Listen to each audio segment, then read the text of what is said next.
Ce programme est financé par les amis et partenaires du ministère de Joyce Meyer. Dieu vous aime là où vous êtes. Il pense que vous êtes mignon. Il pense que vous êtes drôle. Il aime certains de vos défauts. Et tant que vous grandissez, c'est la seule chose qui doit vous préoccuper.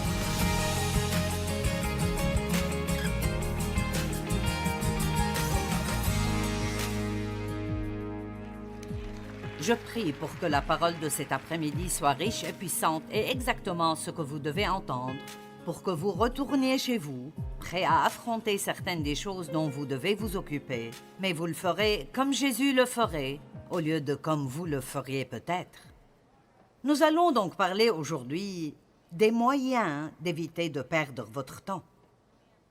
Nous avons un temps limité et vous pensez différemment au temps comme vous vieillissez. Et quand vous vivez environ les 3/4 de votre vie ou les 2/3 de votre vie, vous arrivez au point où vous ne voulez vraiment pas perdre votre temps. Si vous voulez faire quelque chose que vous n'avez pas encore fait, vous voulez le faire, mais vous ne voulez pas perdre votre temps, je vous recommande de ne jamais perdre votre temps, et cela même quand vous avez 20 ans. Mais ça devient vraiment important pour vous. Plus vous vieillissez, et vous avez peut-être 20 ans maintenant, mais un jour vous aurez 80 ans, et cela se produira plus rapidement que vous ne le pensez. Et je crois que le temps est un don très précieux, et le temps, vous pouvez soit le perdre, soit l'utiliser sagement. Mais qu'importe comment vous passez votre temps, quand il est passé, vous ne pouvez pas le récupérer. Je veux que vous pensiez à cela sérieusement. Si c'est 1 heure, ou 1 semaine, ou quoi que ce soit, si vous passez 3 jours en colère, vous avez totalement perdu ces 3 jours, et vous ne les récupérerez plus jamais. Jamais plus. Dans les premières années de notre mariage, Dave et moi, j'avais toujours un tempérament vraiment incontrôlable. Je me souviens de mes crises de colère assez répétitives. C'est comme ça que j'ai grandi et que j'ai vu mon père agir. Il se mettait en colère jusqu'à ce qu'il obtienne ce qu'il veut. Et donc c'est comme ça que j'agissais. Et je me souviens que Dave m'avait dit un jour, il a dit « Ne serait-ce pas horrible si Jésus revenait aujourd'hui et tu passais le dernier jour de ta vie sur cette terre en colère ?» Et cela m'a vraiment fait réfléchir. Il y a tellement de choses que nous faisons qui sont une perte de temps totale. Elles ne font aucun bien du tout. Alors je vais partager quelques trucs avec vous et je suis sûre que vous pourrez probablement en inventer d'autres vous-même.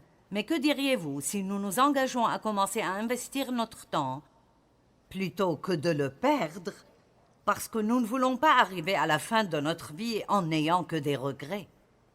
C'est l'une des choses les plus tristes qui puissent arriver à une personne, c'est qu'il soit trop tard pour revenir en arrière et faire ce que vous aimeriez avoir fait et auriez dû faire, et finir par regretter votre façon de vivre sans pouvoir la réparer. Donc, la première chose qui est une perte de temps totale est ce que la Bible appelle des œuvres mortes.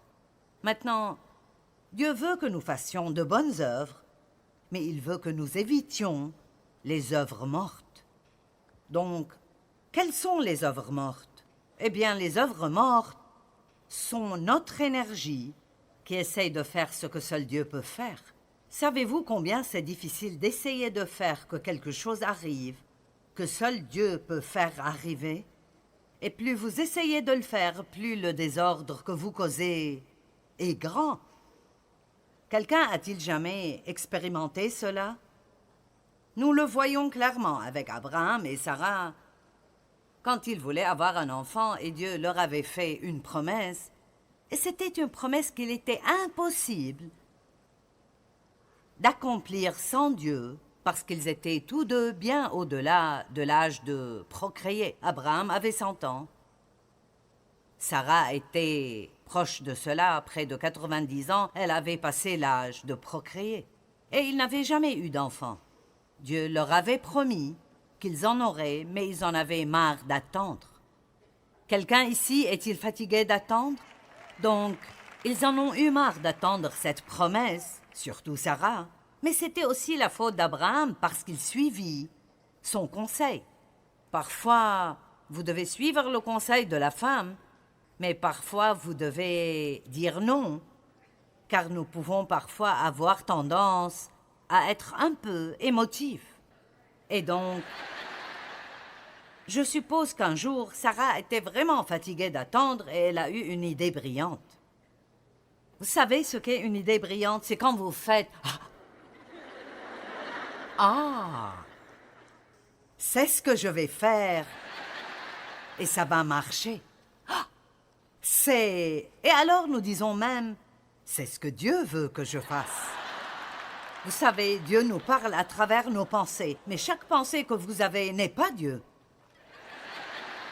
Et donc, parfois, vous devez attendre et prier un peu plus avant de suivre la première pensée qui vous vient à l'esprit. Alors, elle a eu cette idée brillante qu'elle donnerait sa servante à son mari pour qu'elle devienne sa femme secondaire. Combien d'entre vous savent déjà que c'est stupide? D'accord, je veux dire, c'était voué à tourner mal avant de commencer. Et comme elle pouvait avoir des enfants, elle souhaitait que son mari ait des relations sexuelles avec elle, qu'elle tombe enceinte et qu'elle prenne cet enfant comme le sien. Eh bien, Abraham a écouté ce qu'elle a dit et l'a fait. Et bien sûr, elle est tombée enceinte. Et dès qu'elle est tombée enceinte, elle a eu une mauvaise attitude envers Sarah. « Non, non, non, non, je suis enceinte et tu ne l'es pas. » Je ne sais pas si c'est exactement ce qui s'est passé, mais c'est très proche. Eh bien, alors, Sarah s'est fâchée parce que Agar avait une mauvaise attitude. Elle a accouché et elle et Sarah ne se supportaient plus après cela. Et alors, Sarah est ensuite allée chez Abraham et lui a demandé de s'occuper d'Agar. Et il a dit « Occupe-t'en toi-même, c'est ton problème. » Et elle a dit « Non, fais-le toi-même. » Elle l'a blâmé, il l'a blâmé, et le résultat n'était rien d'autre que des problèmes. Eh bien, nous pouvons lire leur histoire et dire « C'est bête. » Mais combien d'entre nous font exactement la même chose, jour après jour? Lorsque nous voulons quelque chose, nous pouvons trouver 1001 façons d'essayer de la réaliser et de penser que toutes viennent de Dieu. Les œuvres mortes sont des œuvres qui ne fonctionnent pas. J'ai appris à reconnaître ce que la Bible appelle les œuvres de la chair. Peut-être que je ne les reconnais pas à chaque fois et que je ne les reconnais pas aussi vite que je le devrais, mais l'une des choses qui se passe lorsque vous faites les œuvres de la chair, c'est que comme elles ne fonctionnent pas, vous êtes frustré. Vous avez l'impression de pousser, de toujours essayer de faire marcher quelque chose qui ne marche pas. Un petit exemple. Pourquoi ne pas essayer de changer la personne avec laquelle vous êtes marié? Comment ça marche pour vous?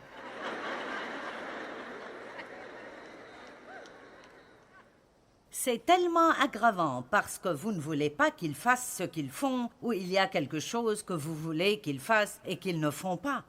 Et alors vous trouvez toutes sortes de façons d'essayer de les convaincre ou de les amener à changer d'avis, et tout ce que vous faites est de vous disputer, et il semble que plus vous essayez de les changer, plus ils deviennent pires.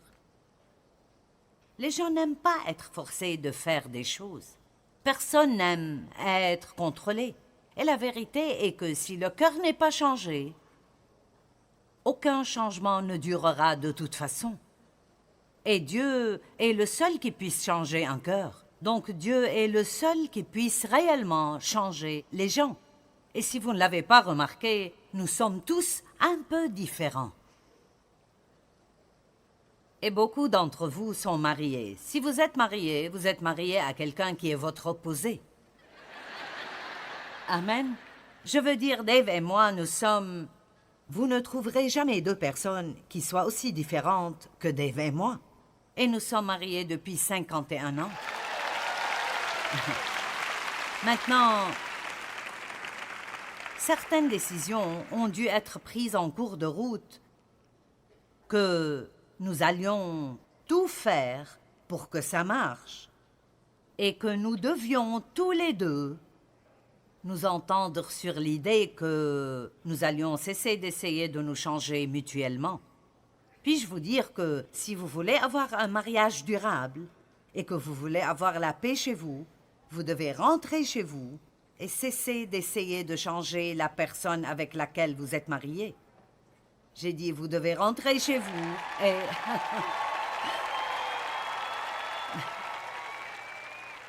Vous savez, je suis vraiment agressive et Dave est beaucoup plus patient. Eh bien, attendons. Je ne veux pas attendre, je veux faire quelque chose. Donc je lui disais, tu es toujours à 9000 derrière Dieu. Et il disait, oui, et tu le devances toujours de 9000.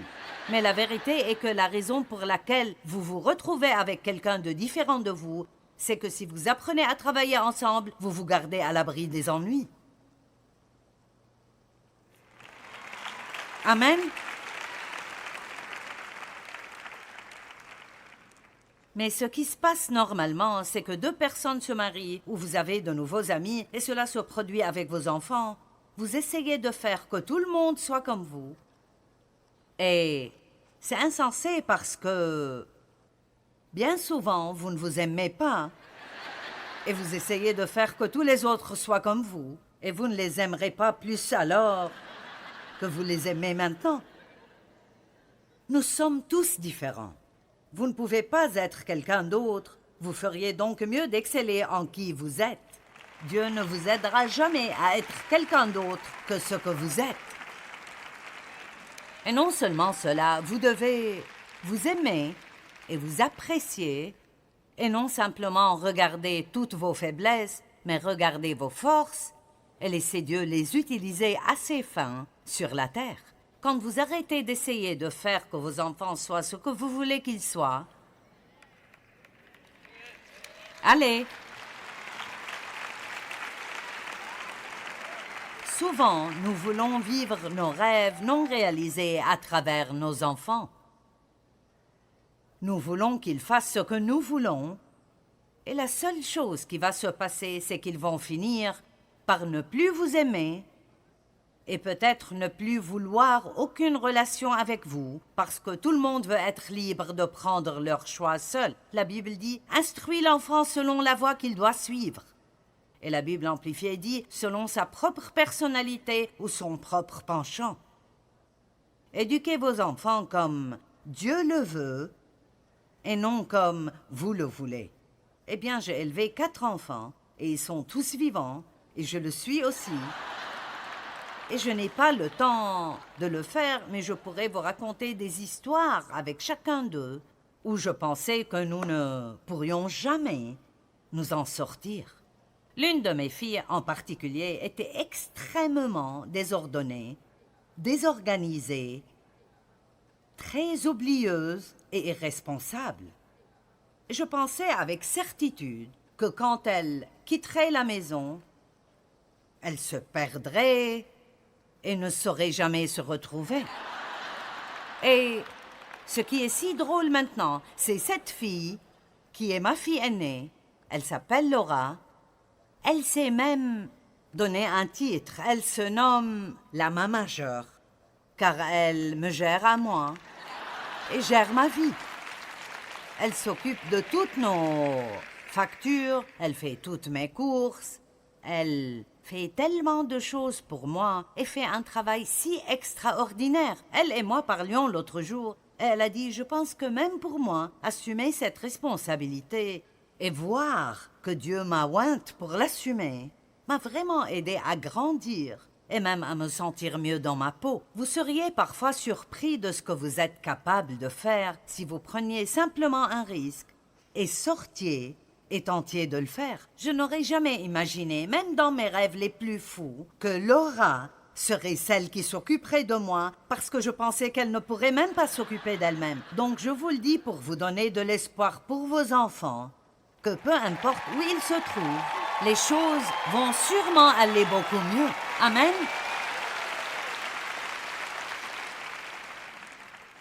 si vous voulez profiter de votre vie, je veux que vous m'écoutiez bien maintenant. Vous devez aimer les gens là où ils se trouvent, pas là où vous souhaitez qu'ils soient. Est-ce que vous comprenez?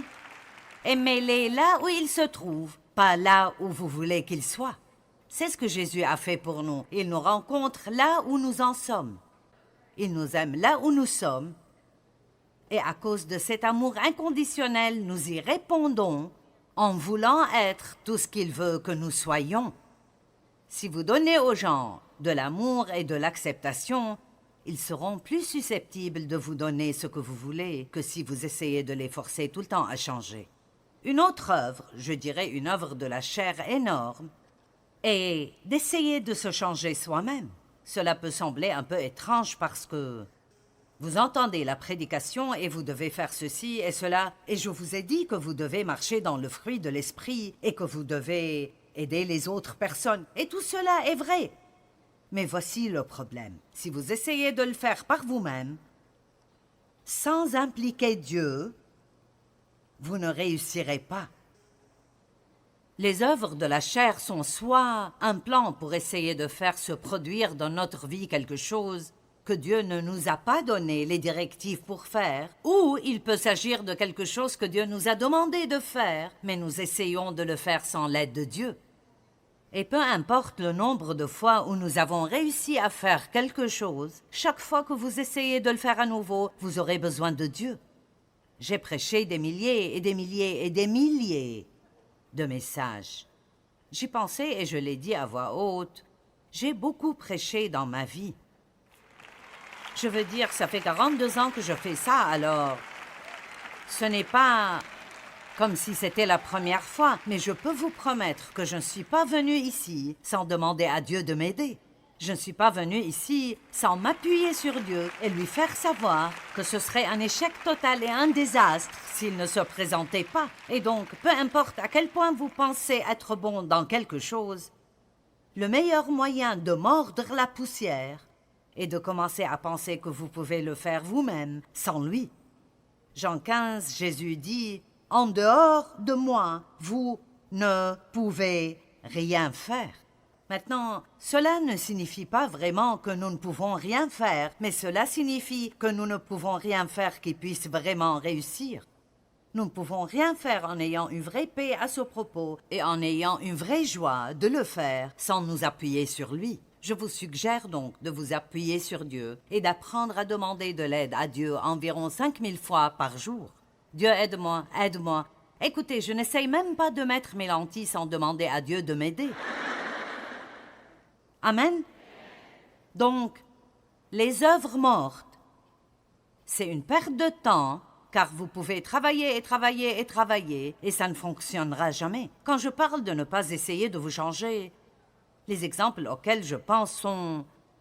Quand j'ai commencé à entendre enseigner comme ce que vous entendez aujourd'hui, et pour certains cela est tout nouveau, vous dites « Je n'ai jamais entendu ce genre de choses. Waouh, vous savez, je suis vraiment un désastre. J'ai beaucoup de travail à faire quand je rentre chez moi. Eh bien, le problème, c'est que vous entendez des choses et vous les écoutez. Mais vous n'avez pas seulement besoin de rentrer chez vous et essayer d'être vraiment gentil et vraiment doux. Et vous savez, j'ai fait tout cela dans la chair et ça devient presque comique. Une des premières églises de parole où je suis allée, et je veux dire une église qui prêchait vraiment la parole. La femme du pasteur était si différente de moi. Et j'enseignais une étude biblique dans l'église et elle était la femme du pasteur. Elle était si douce et si petite, avec des cheveux blonds et des yeux bleus, et était si soumise à son mari. Et je suis comme un ouragan qui passe. Et je suis plutôt forte et je ne veux pas que quelqu'un me dise quoi faire. Et je suis vraiment audacieuse et elle est vraiment douce. Eh bien, nous avons eu du mal à nous entendre. Je ne sais pas pourquoi, mais c'était difficile. Et ce qui était intéressant est qu'à la fin, nous avons enfin compris que j'essayais de lui ressembler et elle essayait de me ressembler. J'essayais d'être vraiment gentil. J'ai vraiment fait cela. J'ai même essayé de baisser la voix et de parler un peu plus doucement et... Vous savez, d'être un peu plus douce et de marcher un peu plus doucement. Et, vous savez, quelqu'un me disait, est-ce qu'il y a quelque chose qui ne va pas? Vous savez? Et alors je pensais, bien sûr, c'est comme ça que ça marche. Si je suis moi, vous n'aimez pas ça. Si j'essaye d'être ce que vous pensez que vous voulez que je sois, alors vous n'aimez pas ça non plus. Je me souviens d'avoir entendu des messages sur la bouche et le pouvoir des mots et je me disais, c'est fini. Je vais garder ma bouche fermée si c'est la dernière chose que je fais. Et donc, je ne disais littéralement plus rien. Vous voyez, la chair aime toujours les extrêmes. Soit elle ne le fera pas, soit elle en fera trop. Et donc, je parle trop. Maintenant, j'entends un message sur la puissance des mots. Et donc, maintenant, je ne vais pas parler du tout pour m'assurer de ne pas me mettre dans le pétrin. Je me souviens de ces jours et je suis si heureuse parce que Dieu m'a enseigné la grâce et que la grâce est la seule chose qui puisse nous changer. Et donc, si vous voulez faire ce qui est juste et Dieu voit votre cœur et vous lui demandez de vous aider, il vous changera. Il vous changera pendant que vous étudiez la parole et vous passez du temps avec Dieu. Laissez-moi vous dire, si vous voulez que les choses que vous entendez dans vos églises fonctionnent dans votre vie, ce que vous devez faire, et si, par exemple, il y a eu quelque chose qui vous a vraiment marqué et vous dites « j'ai vraiment besoin de ça, j'ai besoin d'être plus stable, j'ai besoin d'être plus indulgent, je n'ai pas besoin de me mettre en colère si facilement. » Prenons la colère comme exemple. Donc, au lieu de rentrer chez vous et d'essayer de ne pas vous mettre en colère, vous devez commencer à étudier vraiment la parole sur la colère. Ne pensez pas que puisque vous avez entendu un sermon, vous allez rentrer chez vous maintenant et comme par magie, ce problème disparaîtra, car je peux vous promettre que Satan vous tentera. Et si ce n'est que ça, il vous donnera des circonstances très spéciales, juste pour vous tenter. Et voici ce qui se passera. Vous échouerez si vous essayez de le faire vous-même, puis le diable vous dira, vous voyez, aller à cette réunion ne vous a fait aucun bien. Le diable est quoi? Un menteur. C'est tout ce qu'il sait faire. Nous devons apprendre à discerner ces mensonges. Donc, rentrez chez vous et dites, Dieu, c'est une chose dans laquelle je veux vraiment grandir. Et j'ai besoin de ton aide. J'ai besoin de ton aide. Je ne peux pas le faire moi-même. Mon cœur désire vraiment changer, mais je ne peux pas le faire sans toi. Et je vais m'en tenir à ça jusqu'à ce que j'ai la victoire. Ainsi, vous trouvez 6, 7 écritures qui parlent de la colère. Vous les lisez, vous les étudiez. Vous les lisez suffisamment pour vous en rappeler. Vous passez du temps avec Dieu concernant cette chose en particulier. Je dis toujours que la parole de Dieu est comme une armoire à pharmacie.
Et si vous avez mal à la tête, vous ne mettez pas un pansement.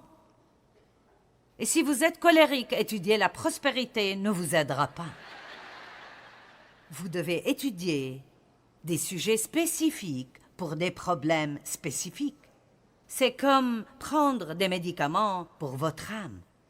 Et vous devez également réaliser que vous n'avez pas besoin d'être très pressé, car la Bible dit dans 2 Corinthiens 3, 18 que lorsque nous examinons la parole de Dieu, nous commençons à voir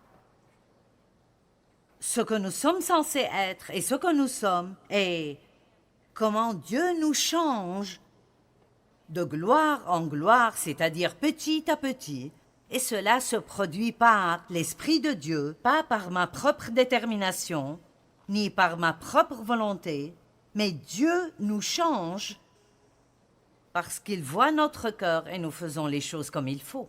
Et s'il y a 50 personnes, elles seront peut-être toutes dans un lieu différent de maturité spirituelle dans leur vie. Mais lorsque Jésus reviendra, tout le monde sera rapidement complété et sera ce que nous sommes supposés être. Vous n'êtes pas obligés.